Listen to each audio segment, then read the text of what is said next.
चलो बच्चों, मैं प्रभात दुबे एक बार फिर से आप सभी बच्चों का अपने YouTube चैनल ज्ञानदायिनी एजुकेशनल ट्रस्ट पर स्वागत करता हूं।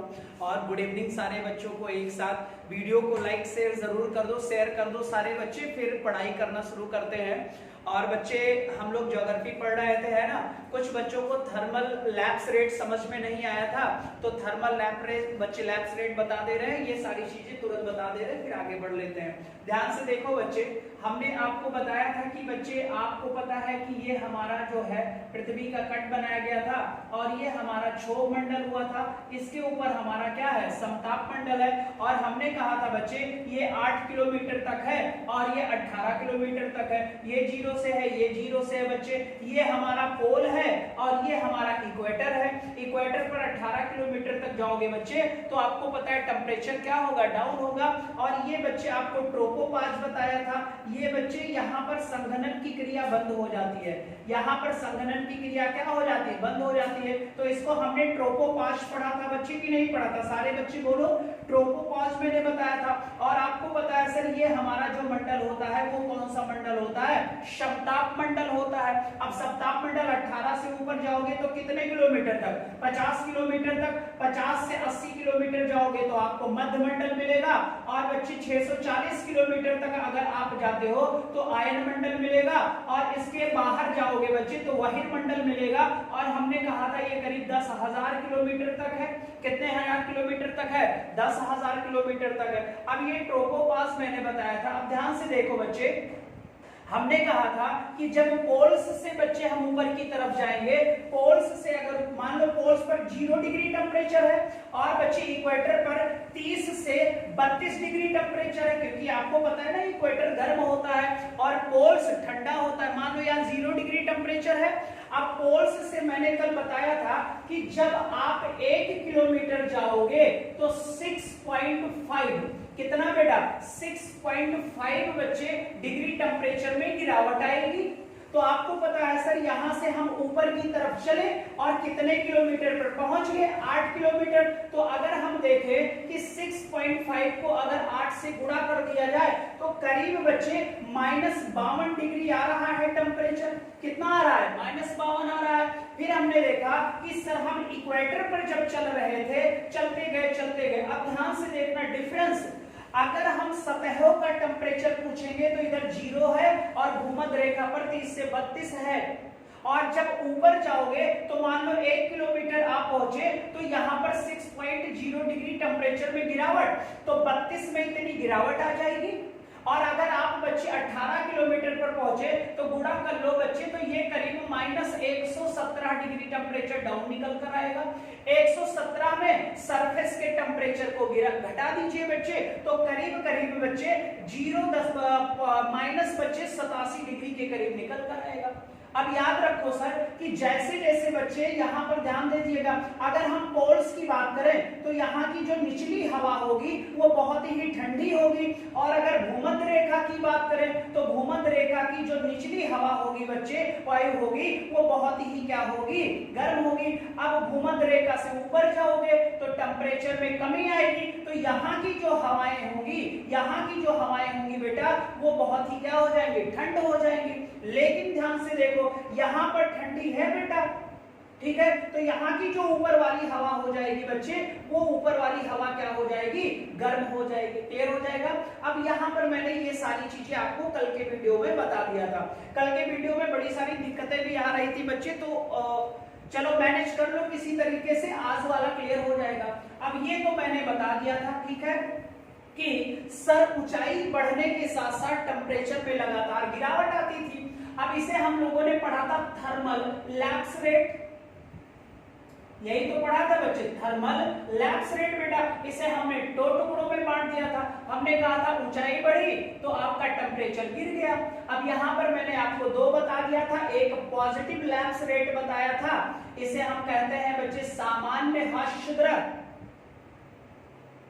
कितना बच्चे, सामान्य ह्रास दर बेटा। यहाँ पर हाइट बढ़ रही है लेकिन टेम्परेचर गिर रहा है, और इसे हमने बच्चे पॉजिटिव कहा था, तो इसे नेगेटिव बच्चे लैप्स रेट बोला था, नेगेटिव लैप्स रेट बोला था। और इसे मैंने इन्वर्जन बताया था, तापीय विलोमता होती है, तापीय विलोमता होती है बच्चे, ठीक है। यहाँ पर ऊंचाई बढ़ने के साथ साथ बच्चे टेम्परेचर भी लगातार बढ़ रहा होता है, टेम्परेचर भी लगातार बढ़ रहा होता है। इतनी बात हम लोगों ने कल वाले वीडियो में बच्चे कर लिया था, क्लियर हो जाएगा। इतना बताओ जल्दी से, समझ में आया सबको कि नहीं आया?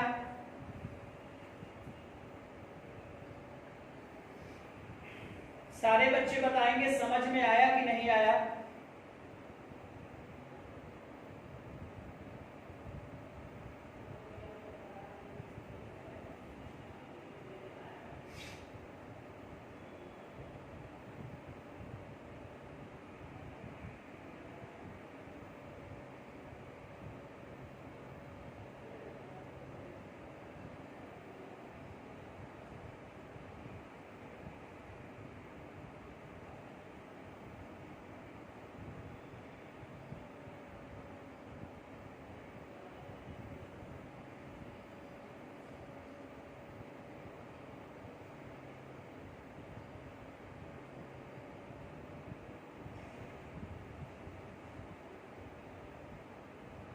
ठीक है बच्चे, तो चलो आगे बढ़ते हैं इस पर हम बच्चे। आज बात करते हैं समताप मंडल की। क्षोभ मंडल के सारे पॉइंट्स मैंने आपको बता दिए।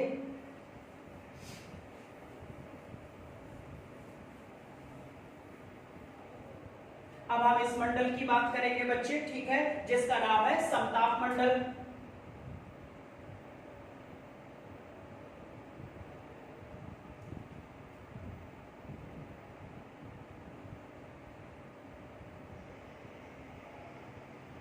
ठीक है, इसकी ऊंचाई कितने से कितने होती है? 18 से 50 किलोमीटर। 18 से 50 किलोमीटर, ठीक है बच्चे। और आपको पता है सर, यहां पर हमें सबसे इंपॉर्टेंट पढ़ना है ओजोन मंडल, जिसे आप लोग कहते हो ना बच्चे ओजोन परत। यानी हमें बच्चे ओजोन लेयर के बारे में पढ़ना है, या इसी को हम लोग ओजोनोस्फीयर कहते हैं बच्चे। क्या बोलते हैं इसी को? ओजोनोस्फीयर बोलते हैं बच्चे। यही सबसे पहले हम लोग कौन से मंडल में पढ़ेंगे? समताप मंडल में पढ़ेंगे। यही हम लोग किस में पढ़ेंगे? समताप मंडल। अगर आपसे पूछा जाए कि ओजोन मंडल कितने किलोमीटर से कितने किलोमीटर तक है, तो 16 से करीब बच्चे कितना है? 22। लेकिन इसे याद रखना, 18 से कितना किलोमीटर होता है? 22 किलोमीटर होता है बच्चे। 18 से कितना किलोमीटर होता है? 22 किलोमीटर होता है। ये बात आप याद रखोगे, क्लियर। यहां पर मैंने कहा था बच्चे क्षोभ मंडल में कि सर क्षोभ मंडल में बच्चे जो क्या कहते हैं, हवाओं का क्या होता है, या कह सकते हो मौसमी घटनाएं होती है, सीधा सा बोल दो बच्चे। क्योंकि यहाँ पर टेम्परेचर का क्या है बच्चे, कहीं कम है कहीं ज्यादा है, ठीक है बेटा। लेकिन समताप मंडल में ऐसा कुछ नहीं होगा, और ऐसा इसीलिए नहीं होता है क्योंकि यहाँ पर कौन सा स्फीयर है? ओजोनोस्फीयर है सर। इसी के बारे में हम लोग बात करेंगे बच्चे, जिसका नाम है ओजोनोस्फीयर, ठीक है। चलो इसको मिटा रहे हैं बच्चे, लिख लीजिएगा। ओजोनोस्फीयर पढ़ना है, बहुत ही इंपॉर्टेंट है। और सारे लोग ये पढ़ते आए हो कि बच्चे वायुयान यहाँ पर उड़ाया जाता है, ठीक है। तो वायुयान क्यों यहीं पर उड़ाया जाता है, क्यों बच्चे क्षोभ मंडल में नहीं उड़ाया जाता, ये बच्चे पॉइंट अभी क्लियर कर दे रहे हैं, ठीक है। लिख लिया होगा आप लोगों ने। अब ध्यान से देखिएगा, हमें ओजोन के बारे में संपूर्ण जानकारी ले लेनी है, ठीक है। अब ध्यान से देखिएगा बच्चे, अगर हम ओजोन की बात करें तो ओजोन जो होता है बच्चे, आपको पता है इसका फार्मूला क्या होता है? O3 होता है, ठीक है बच्चे। ओजोन का फार्मूला क्या है? अब अगर O की बात किया जाए तो देखो ऑक्सीजन है बच्चे। अब ये मॉलिक्यूल प्लस एटम है। अगर बच्चे सिर्फ सिंगल लिखा मिलेगा तो आप कहोगे एटम है बच्चे, और अगर ये कहीं O2 लिखा मिलेगा तो आप क्या बोलोगे? मॉलिक्यूल से। बेटा क्लियर हो जाएगा। अब ध्यान से सुनना बच्चे, यहीं पर बेटा आके लाइट पड़ जाए, क्या पड़ जाए? सनलाइट पड़ जाए, तो इसको अभी बाद में कर लेते हैं बच्चे, रुको पहले। अब ध्यान दीजिएगा, इसका सबसे बड़ा कार्य, पहले इसको निपटा लो, फिर इसका सबसे बड़ा कार्य, सबसे बड़ा कार्य किसका बेटा? ओजोन का। तो ओजोन का जो सबसे बड़ा कार्य होता है, इसका काम होता है यूवी रेज रिफ्लेक्ट करना, यानी कि बच्चे पराबैंगनी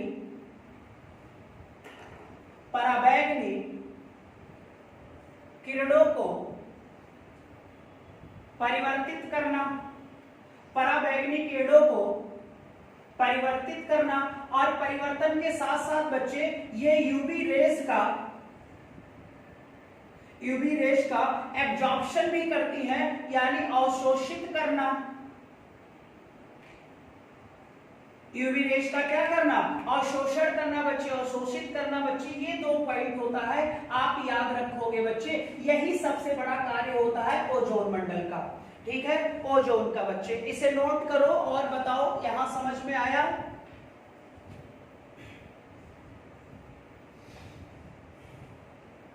सबसे बड़ा कार्य यहां पर होता है बच्चे पराबैंगनी किरणों को प्रवर्तित करना, रिफ्लेक्ट करना, और दूसरा एब्जॉर्प्शन करना, अवशोषित करना बच्चे, ठीक है। अब एक चीज बताओ यार, ध्यान से सुनना, एक चीज बताओ बच्चे, यहीं पर तो 18 से 22 किलोमीटर तक है मोटाई इसकी, तो 18 से अगर 22 किलोमीटर की बात किया जाए बच्चे, तो मान लो अगर इतना आता है, तो इतने आने के बाद सर ध्यान से देखिएगा, अब सूर्य की किरणें यहां तक तो आ रही है ना, क्योंकि आपको भी पता है 50 किलोमीटर तक है। अगर 22 किलोमीटर यहां तक है तो सूर्य की किरणें बच्चे, मान लो यहां पर ऐसे बना लिया जाए, मान लो सर ये ओजोन की लेयर है और सूर्य की किरणें सीधा आके बच्चे इंसिडेंट करने पड़ गई। और हमने कहा था अभी बच्चे कि यूवी रोश को बच्चे या यूवी रेस को ये रिफ्लेक्ट करती है, तो रिफ्लेक्ट जब टकराएगी ओजोन से तो इधर भाग जाएगी बच्चे, इधर भाग जाएगी, और बच्चे जो नीचे भागने का प्रयास करेगी उन्हें ये अवशोषित भी करेगी, खा लेगी बच्चे। तो आप बताओ सर, यहाँ का जो टेम्परेचर होगा, इतने एरिया का टेम्परेचर बढ़ेगा कि घटेगा? जल्दी से बताओ बच्चे। लगातार यहाँ पर जो किरणें पड़ रही है ये रिफ्लेक्टेड बच्चे काम कर रही है, रिफ्लेक्ट भी हो रही है, अवशोषित भी कर रही है, कौन? ओजोन कर रही है। तो अब बताओ यहाँ का टेम्परेचर बढ़ेगा कि घटेगा? तो लाजमी है यार, यहाँ पर देखो बच्चे सनलाइट भी ज्यादा हो जाएगी तो यहाँ का टेम्परेचर क्या हो जाएगा? बढ़ जाएगा। तो यहाँ पर लिखता हूं मैं बच्चे, ध्यान से देखिएगा, इस मंडल का टेम्परेचर अधिक होगा कि नहीं होगा? और मैंने कहा था सर कि यहां पर टेम्परेचर माइनस था, यहां पर प्लस था, लेकिन ऊपर जाने पर टेम्परेचर माइनस हो गया। हवाएं चली बच्चे, तो आपको भी पता है ये बारिश की बूंदे ऊपर ले गए। अब यहां पर हमने कहा कि भाई टेम्परेचर ज्यादा है, तो जब टेम्परेचर ज्यादा है तो ईमानदारी से बताओ बच्चे, क्या कंडेंसेशन होगा? जब कंडेंसेशन नहीं होगा तो डन है सर, यहां पर बादल नहीं बनेगा। टेम्परेचर ज्यादा होने के कारण, क्योंकि संघनन की क्रिया होने के लिए यहां पर ऊपर बच्चे चलने पर टेम्परेचर सामान्य होना चाहिए, लेकिन यहां ऊपर जब हम बढ़ रहे हैं तो देख रहे हैं यहां यार तो गर्मी की संख्या बढ़ती जा रही है। उसका कारण है ओजोन अल्ट्रावायलेट रेज को रिफ्लेक्ट कर दे रही है और उसे अवशोषित कर ले रही है बच्चे, ठीक है। अब यहां पर देखो टेम्परेचर जब बढ़ता ही रहेगा, टेम्परेचर नॉर्मल नहीं होगा, माइनस में नहीं जाएगा, कम नहीं होगा तो संघनन नहीं होगा। जब बादल नहीं होगा तो डर है सर यहां पर वर्षा नहीं होगी, और जब वर्षा नहीं होगी बेटा तो आप हमें बताओ क्या यहां पर मौसमी घटनाएं होंगी? तो आप बोलोगे सर मौसमी घटनाएं नहीं होंगी, और जब मौसमी घटनाएं नहीं होंगी तो इसी मंडल में वायुयान उड़ाया जाता है, इसी मंडल में वायुयान उड़ाया जाता है बच्चे, इसी मंडल में वायुयान उड़ाया जाता है। ये बात आप याद कर लो। कारण अल्ट्रावायलेट रेज रिफ्लेक्ट हो जाती है, टेम्परेचर बढ़ जाता है। जब टेम्परेचर बढ़ता ही चला जाएगा तो वहां पर टेम्परेचर कम होता ही नहीं है। टेम्परेचर क्योंकि बच्चे बादल बनने के लिए आपको पता है सर कंडेंसेशन होना चाहिए, और कंडेंसेशन वही होता है जहां टेम्परेचर क्या होता है? कम होता है, जहां टेम्परेचर कम होता है बच्चे, ठीक है। क्योंकि भाई आपको भी मैंने बताया था कि जब टेम्परेचर हाई होता है तो जो हमारी वायु होती है वो फैल जाती है बच्चे, एक्सटेंड कर जाती है, और जब टेम्परेचर माइनस में आता है तो बच्चे वो क्या करती है, जो हवाएं फैली हुई हैं वो श्रिंक कर जाएंगी, सिकुड़ जाएंगी बच्चे। तो ऐसे वाटर ड्रॉप्स जो होते हैं बेटा, ये गर्म हवाएं इनको छिटका देती हैं। टेम्परेचर ऊपर हुआ तो ये बच्चे टेम्परेचर डाउन होने के कारण वो श्रिंक करने लगेंगी। तो वाटर ड्रॉप्स जो वायुमंडल में हमारे फैले हुए थे, श्रिंक होने के बाद वो इकट्ठा होने लगेंगे करेंगे तो आपको पता है सर वो किसका रूप ले लेंगे, क्लाउड का रूप ले लेंगे। लेकिन समताप मंडल में ऐसी कोई घटना नहीं होती है। इतनी बात बताओ समझ में आ गई कि नहीं आ गई बच्चे? इतनी बात बताओ समझ में आ गई कि नहीं आ गई? और इसका एक ही कारण है, ओजोन स्फीयर बच्चे, है ना। ये क्या करता है बच्चे, बस यूवी रेज जो अल्ट्रावायलेट रेज आती है उनको रिफ्लेक्ट कर देता है, तो यहाँ का टेम्परेचर लगातार बढ़ा रहता है, कभी कम नहीं होता।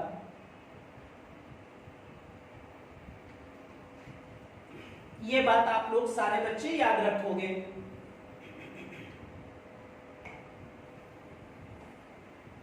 ठीक है, उम्मीद है ये बात आपको समझ में आ गई होगी। और अगर समझ में आ गई है तो ओजोन कैसे बनती है, क्योंकि ओजोन बनती रहती है और बिगड़ती रहती है, बनती रहती है और बिगड़ती रहती है। फॉर्मेशन कैसे हुआ बच्चे, तो यहां पर मैं लिखता हूं ओजोन जो था बच्चे, इसका फॉर्मेशन कैसे हुआ। अब इसका फॉर्मेशन हुआ था कैसे, ये बताया एक वैज्ञानिक ने जिनका नाम था चैंपमैन। क्या नाम था बेटा? चैंपमैन। चैंपमैन ने कहा कि जो ऑक्सीजन का मॉलिक्यूल है वो बच्चे जब उस पर कौन सी लाइट पड़ी, सनलाइट पड़ी, तो इस मॉलिक्यूल का ब्रेकडाउन हो गया बच्चे। ये मॉलिक्यूल का क्या हो गया, ब्रेकडाउन हो गया, यानी टूट गया बच्चे। लिख दीजिएगा ब्रेकडाउन हुआ, ब्रेकडाउन हो यानी टूटा बच्चे। और जब ये टूटा तो आपको पता है सर ये एटम में कन्वर्ट हो गया। क्या बन गया? एटम में बच्चे। अब एक एटम दूसरे एटम बच्चे, अब देखो यहाँ एटम बना हुआ है बच्चे, के टूट गए। टूटने के बाद बच्चे क्या होगा, ये फिर ये जितने भी नवजात ऑक्सीजन होते हैं, जितने भी नवजात ऑक्सीजन होते हैं उनसे फिर बच्चे अभिक्रिया करेंगे। यानी ऑक्सीजन बच्चे नवजात ऑक्सीजन से क्या करता है, अभिक्रिया करता है। अब ये मान लो बच्चे ऑक्सीजन था और यहाँ पर एक नवजात ऑक्सीजन था, इससे इसने बच्चे टूटने के बाद बच्चे क्या कर लिया, अभिक्रिया कर लिया। अब जब अभिक्रिया किया तो आपको भी पता है बच्चे जब इससे अभिक्रिया करेगा तो ओजोन का फॉर्मेशन हो जाएगा। अब जब ओजोन का फॉर्मेशन हुआ तो इसको ऐसे भी देख लो बच्चे, फिर इसी ओजोन पर क्या पड़ी, सनलाइट पड़ी, फिर ये टूटा। तो जब ये ब्रेक डाउन हुआ तो फिर ये O2+O में टूटा। फिर बच्चे नवजात ऑक्सीजन को ढूंढेगा, फिर बच्चे जब नवजात ऑक्सीजन इसको मिलेगी तो ये फिर बच्चे किसका फॉर्मेशन करेगा, O3 का फॉर्मेशन करेगा। फिर सनलाइट पड़ेगी, फिर टूटेगा, फिर फॉर्मेशन होगा। सेम साइकिल चलती रहती है बच्चे। और ये साइकिल बताई थी चैंपमैन साहब ने। किसने बेटा? चैंपमैन ने बताया था। चैंपमैन साहब ने बताया 1930 में कि O3 का फॉर्मेशन कैसे होता है। तो यहाँ पर एक लाइन में अगर लिखना चाहो तो लिख लो, नवजात ऑक्सीजन, नवजात ऑक्सीजन जब ऑक्सीजन से अभिक्रिया करता है तब बच्चे ओजोन का फॉर्मेशन होता है। किसका फॉर्मेशन होता है? ओजोन का। ये 1930 में कहा चैंपमैन साहब ने। इसीलिए सर इसे हम चैंपमैन साइकिल के नाम से जानते हैं, इसीलिए हम इसे चैंपमैन साइकिल के नाम से जानते हैं बच्चे। ये आप याद रखना बेटा, एक लाइन ही याद रखो कि बच्चे नवजात ऑक्सीजन जब ऑक्सीजन से अभिक्रिया करेगा तो O3 का फॉर्मेशन होगा, सनलाइट पड़ेगी, टूट जाएगा, फिर ऑक्सीजन नवजात ऑक्सीजन से बच्चे अभिक्रिया करेगा, फिर बच्चे ओजोन का फॉर्मेशन होगा। तो हम कह सकते हैं कि ओजोन बन भी रही है लगातार और लगातार बच्चे इसका विनाश भी होता चला जा रहा है, टूट भी बच्चे जा रहा है, बच्चे खत्म भी हो रही है। तो आपको पता चल गया होगा चैंपमैन साइकिल बेटा, ठीक है। नवजात ऑक्सीजन जब ऑक्सीजन से अभिक्रिया करेगा और ये टूटने बच्चे कारण होता है सनलाइट, सनलाइट से टूट जाते हैं। अब हम आगे बच्चे जो पढ़ेंगे टॉपिक वो होगा ओजोन क्षरण। सबसे इंपॉर्टेंट होगा बच्चे ओजोन क्षरण बच्चे। अब ये जो ओजोन क्षरण होता है बच्चे, डिप्लेशन ओजोन है ना,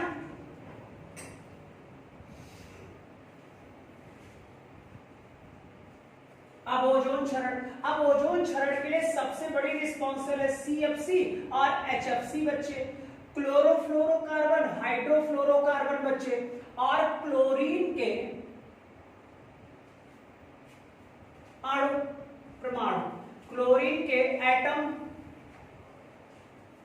नुकसान करते हैं। किसका नुकसान करते हैं? ओजोन का। और इन्हें बच्चे ओजोन ईटिंग गैस भी बोला जाता है,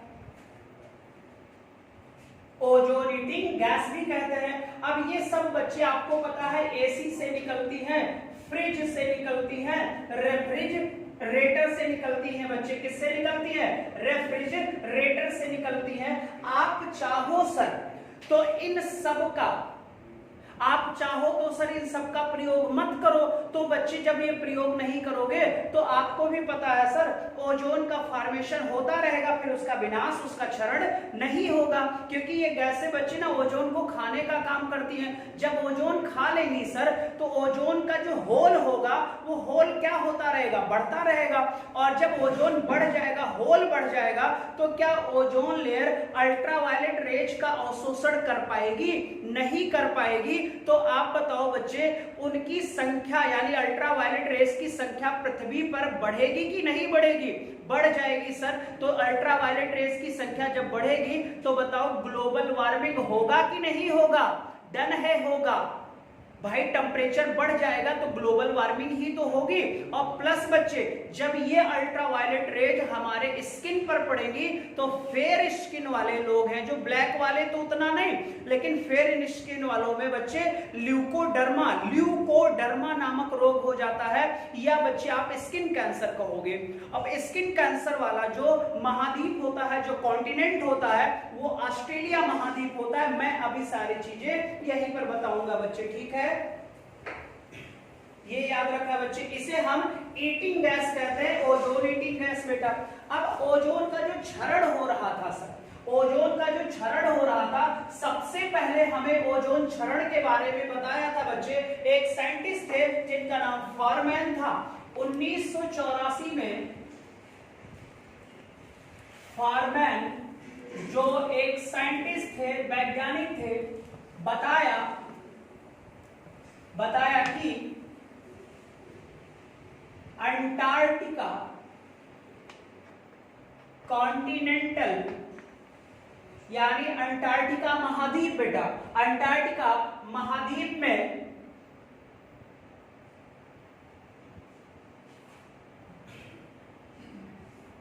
ओजोन में होल बढ़ रहा है। ओजोन में होल बच्चे क्या हो रहा है? बढ़ रहा है।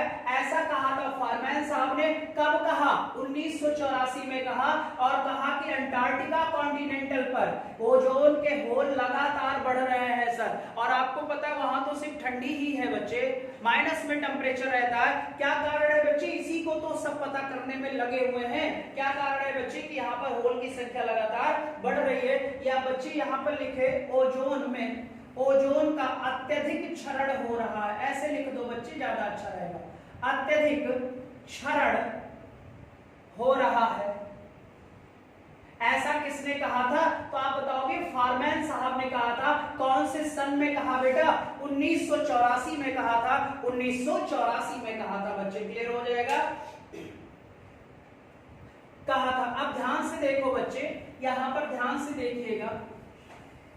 अगर हम बात करें बच्चे ओजोन की, अगर बच्चे ओजोन का क्षरण ज्यादा होगा, फॉर एग्जांपल मान लो ये हमारी ओजोन फैली हुई है, अब इसका क्षरण हो रहा है सर, यहाँ पर भी पार्ट्स खुल जा रहे हैं, यहाँ पर भी पार्ट्स खुल जा रहे हैं। तो अब बताओ यार, जो हमारी अल्ट्रावायलेट रेज होगी ये बच्चे सीधा आएगी पृथ्वी पर कि नहीं? तो हमने कहा सर क्षरण होने पर पृथ्वी पर, क्षरण होने पर बच्चे पृथ्वी पर, क्षरण होने पर पृथ्वी पर, तो इसको ऐसे लिख दो, पराबैंगनी किरणें कर दो बच्चे, पराबैंगनी किरणें पृथ्वी पर ज्यादा गिरेंगी। पृथ्वी पर ज्यादा गिरेंगी बच्चे, क्लियर हो जाएगा। और जब ये पृथ्वी पर बच्चे ज्यादा गिरेंगी तो ये किस पर प्रभाव डालेंगी, मनुष्य पर प्रभाव डालेंगी बच्चे। किस पर प्रभाव डालेंगी, मनुष्य पर जब प्रभाव डालेंगी तो मनुष्य जो है बच्चे, जितने भी फेयर स्किन वाले लोग हैं, जितने भी गोरे लोग हैं बच्चे, इनमें स्किन कैंसर होने लगेगा, स्किन कैंसर शुरू हो जाएगा बच्चे, क्लियर हो जाएगा। और हालांकि एक ही रोग नहीं होता है बच्चे। अब ये जो स्किन फेयर होती है ये रंग ही तो है, और रंग को निर्धारित करता है हमारे बॉडी में मेलानिन। मेलानिन एक पिगमेंट होता है बच्चे, मेलानिन एक पिगमेंट होता है बच्चे जो हमारे शरीर में बनता है, क्लियर हो जाएगा। अब मेलानिन अगर ध्यान से देखो, मेलानिन अगर कम है, मेलानिन अगर कम है तो व्यक्ति अत्यधिक क्या होगा, गोरा होगा। और अगर मेलानिन ज्यादा है तो व्यक्ति क्या होगा, काला होगा, क्लियर हो जाएगा। और यहाँ पर 2-3 क्वेश्चन निकालेंगे। अगर बच्चे मेलानिन मनुष्य के शरीर में, मेलानिन अगर मनुष्य के शरीर में बनना बंद हो जाए, मनुष्य के शरीर में बनना बंद हो जाए बच्चे, क्या मेलानिन, तो इसका सबसे घातक रिजल्ट होता है, शरीर में एक रोग हो जाता है बच्चे, उसे हम कहते हैं ल्यूकोडर्मा। क्या कहते हैं बच्चे, ल्यूकोडर्मा। ये सफेद कलर का होता है ना बच्चे, और ये चित्ती के रूप में हमारे शरीर पर पड़ जाता है, क्लियर हो जाएगा। तो आपने देखा यहाँ पर कि मेलानिन बच्चे जब बंद हो जाएगा बनना तो ल्यूकोडर्मा नामक रोग हो जाएगा। और मेलानिन डिसाइड करता है हमारे शरीर का रंग बेटा, ज्यादा गोरा होगा आदमी, क्योंकि मेलानिन कम है तो गोरा हो जाएगा, ज्यादा है तो काला हो जाएगा। हमने यहाँ पर क्या कहा कि जब अल्ट्रावायलेट रेज बच्चे पृथ्वी पर ज्यादा आएंगे तो इसका इफेक्ट मनुष्य पर पड़ेगा। अब भाई मनुष्य में एक मेल होता है, एक फीमेल होता है। मान लो बच्चे मनुष्य फेयर स्किन वाला है तो उसमें मेलानिन क्या होगी, कम होगी। और अगर बच्चे फेयर स्किन वाला नहीं है, ब्लैक स्किन वाला है, तो उसमें मेलानिन क्या होगी, ज्यादा। हमने यहाँ कहा है कि जब इंसिडेंट ज्यादा होगा, पराबैंगनी ज्यादा गिरेगी, तो फेयर स्किन वालों में क्या हो जाएगा, कैंसर। तो आपको यहाँ से क्वेश्चन और निकाल लेना कि ये जो मेलानिन होता है बच्चे, ये प्रोटेक्शन का काम करता है, हमें बचाने का काम करता है, कौन सी किरणों से, तो आप बोलोगे सर यूवी रेज से। किससे बेटा, यूवी रेज से बच्चे हमें प्रोटेक्शन प्रदान करता है, जिसका नाम मेलानिन है। कहीं लिख लीजिएगा, हमारे बॉडी में कौन सा व्यक्ति है जो अल्ट्रावायलेट राज से बच्चे रेज से हमें प्रोटेक्शन देता है, तो आप बोलोगे सर मेलानिन देता है। अगर मेलानिन शरीर में कम है तो आदमी गोरा हो जाएगा, और गोरे लोग जो फेयर स्किन वाले लोग होंगे इस पर खतरनाक सिद्ध होगी हमारी अल्ट्रावायलेट रेज, तो स्किन कैंसर भी हो सकता है। अगर ब्लैक स्किन वाले लोग हैं तो आपको पता है ये प्रोटेक्शन का काम करेगी, स्किन कैंसर से बचाने का काम करेगी बेटा। और नेक्स्ट बेटा है कि मेलानिन अगर शरीर में बंद हो जाए तो आपको पता है ल्यूकोडर्मा नामक एक रोग हो जाएगा, ल्यूकोडर्मा नामक एक रोग हो जाएगा। ये बात आप याद रखोगे, ठीक है बच्चे, ये बात आपको याद रखना होगा। इतनी बात बताओ समझ में आ गई कि नहीं आई, इतनी बात बताओ समझ में आ गई कि नहीं आई, सारे बच्चे एक साथ बताएंगे।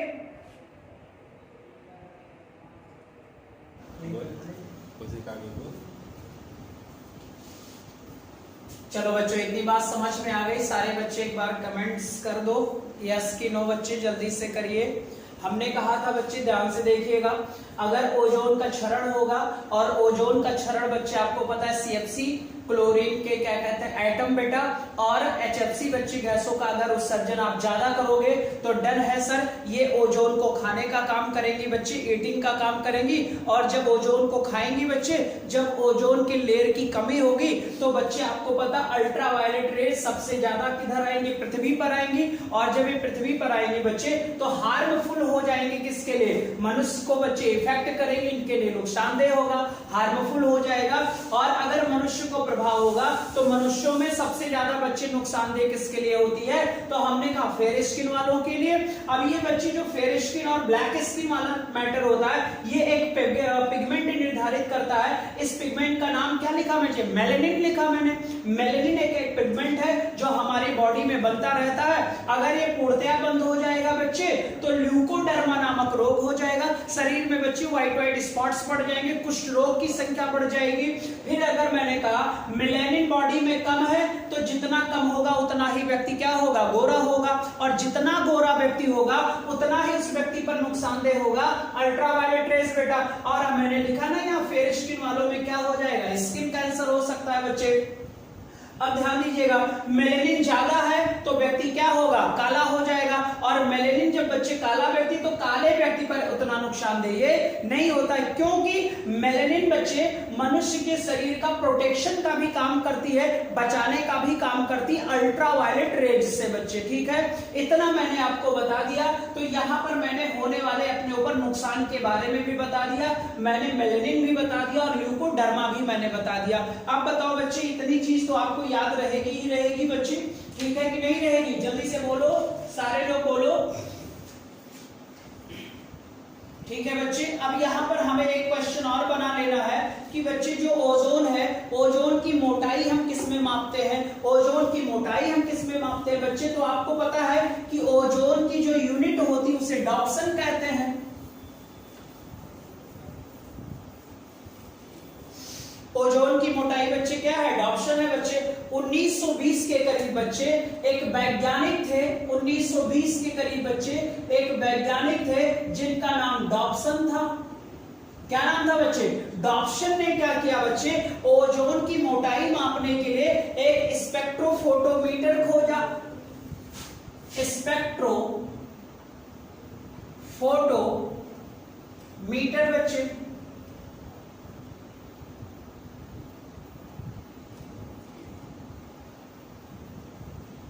स्पेक्ट्रोफोटोमीटर की बात हुई बच्चे। और यहां पर बच्चे उन्होंने क्या किया?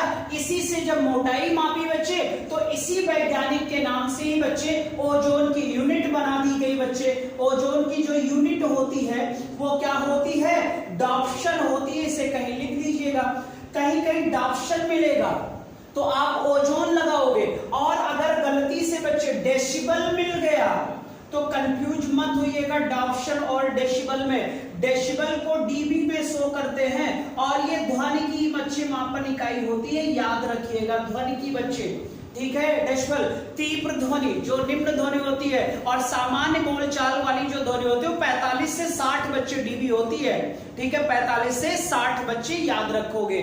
ठीक है, सबसे ज्यादा बच्चे जो डीबी होता है वो ज्वालामुखी का उद्गार होता है, ज्वालामुखी का उद्गार, और फिर पैनासोनिक रॉकेट बच्चे है ना, जेट वगैरह। तो याद रखना, डॉप्सन पूछूंगा तो ओजोन बताओगे, डेसिबल पूछूंगा तो ध्वनि बताओगे, ये बात आप याद रखो बच्चे। ठीक है, फोटो स्पेक्ट्रोमीटर बच्चे, स्पेक्ट्रोफोटोमीटर। ठीक है, ये भी आपका हो गया बच्चे।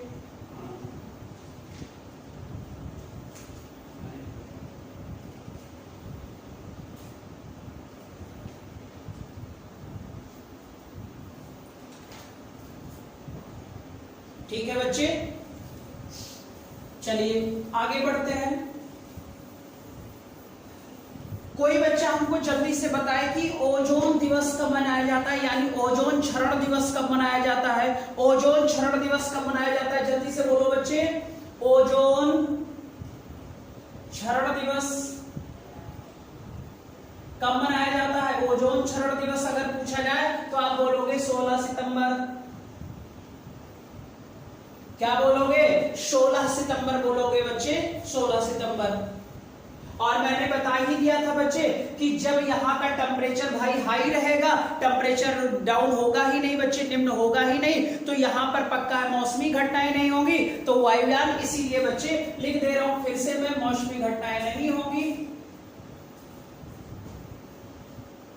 मौसमी घटनाएं नहीं होंगी, इसीलिए सर इसी मंडल में वायुयान उड़ाया जाता है।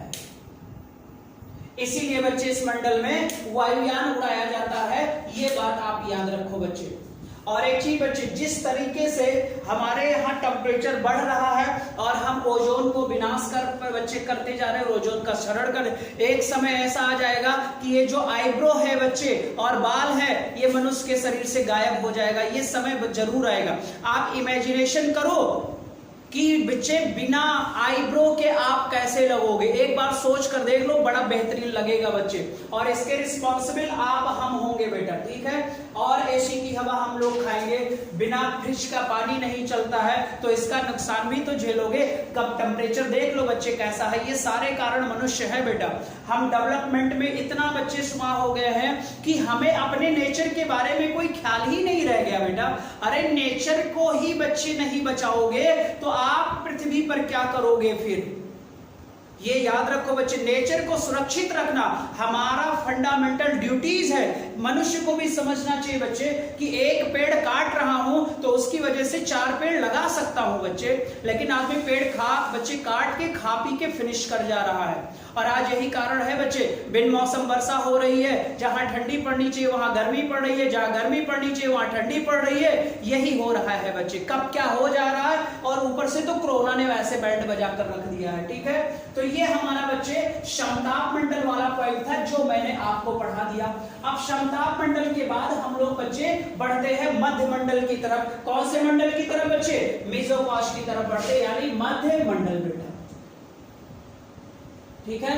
अब समताप मंडल आपका हो गया बच्चे, और समताप के बाद में बच्चे आपका क्षोभ भी खत्म हो गया, ठीक है। अब यहां पर टेम्परेचर वेरिएशन कहां होता है? क्षोभ मंडल। इसीलिए सर क्षोभ मंडल को ही हम लोग परिवर्तन मंडल भी कहते हैं। और कन्वेक्शनल होता है, संवहन होता है, हवाएं ऊपर भागती है बच्चे, तो इसे संवहन मंडल भी कहते हैं, संवहन मंडल भी कहते हैं बच्चे।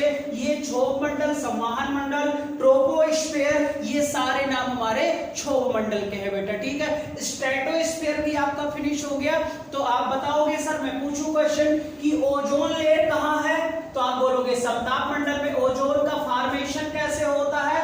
तो एक नवजात ऑक्सीजन जब ऑक्सीजन से अपक्रिया करेगा तब ओजोन का फॉर्मेशन होगा बच्चे। जब ओजोन घटती बढ़ती रहती है, यानी बनती बिगड़ती भी रहती है, ओजोन बच्चे फॉर्मेशन के बारे में कौन सी साइकिल है? चैंपमैन साइकिल है। किस साइंटिस्ट ने कहा कि अंटार्कटिका में ओजोन का क्षरण बहुत अधिक हो रहा है? तो आप बोलोगे सर 1984 में बच्चे फॉरमैन ने बताया था ऐसा।